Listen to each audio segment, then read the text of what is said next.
kwa ni surprise. Lakini goli la Clement Mzize la msimu wa mwaka 2024-25 limetupa heshima kubwa. Dunia imejua Tanzania kuna wachezaji. Manake haikuwa Clement Mzize mchezaji tu wa Yanga, lakini mchezaji Mtanzania. Huo ni ujumbe mzito sana kwa dunia katika ulimwengu wa soka. Na watu wasichukulie mzaha haya mambo. Mimi nimekutana na vigogo wa soka pale, matajiri kweli kweli. Kwa hivyo tunapofika mahali tuna fursa ambayo vijana wetu wanaweza kuonekana duniani. Sio kitu kidogo. Leo Clement Mzize ameshinda goli bora la msimu barani Afrika.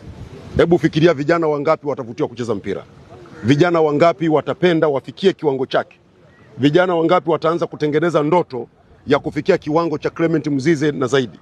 Kwa Simba, Yanga, Azam na Singida Black Stars nawatakia kila la heri. Tumefanya vizuri kwenye mechi zilizopita, tuna fursa ya kufanya vizuri kwenye mechi za weekend hii.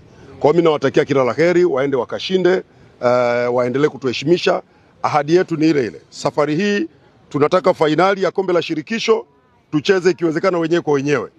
Fainali ya klabu bingwa tucheze ikiwezekana wenyewe kwa wenyewe. Ikishindikana wenyewe kwa wenyewe, basi mmoja wapo awe kutoka Tanzania. Awali ya yote kabisa, kwa niaba ya Mheshimiwa Rais, naomba kuwashukuru sana CAF kwa kutambua mchango wa Tanzania katika maendeleo ya kandanda. Wametoa tuzo hii sio kwamba wametoa ili mradi wametoa kwa sababu kuna kazi imefanywa na serikali, na ndio maana wanatambua jitihada zinazofanywa na Mheshimiwa Rais Dr. Samia Suluhu Hassan katika maendeleo ya kandanda, kuanzia kujenga miundombinu, programu za maendeleo ya michezo na mambo mengine mengi ambayo yanakuja, lakini zaidi kwa kuwa wenyeji wenye mafanikio katika mashindano ya CHAN na maandalizi mazuri yanayoendelea ya mashindano ya AFCON. Kwa hivyo tuzo hii ina maana ya heshima kubwa kwa Tanzania, na Mheshimiwa Rais katika salamu zake kasema tuzo kapewa yeye, lakini hii tuzo ni ya Watanzania wote.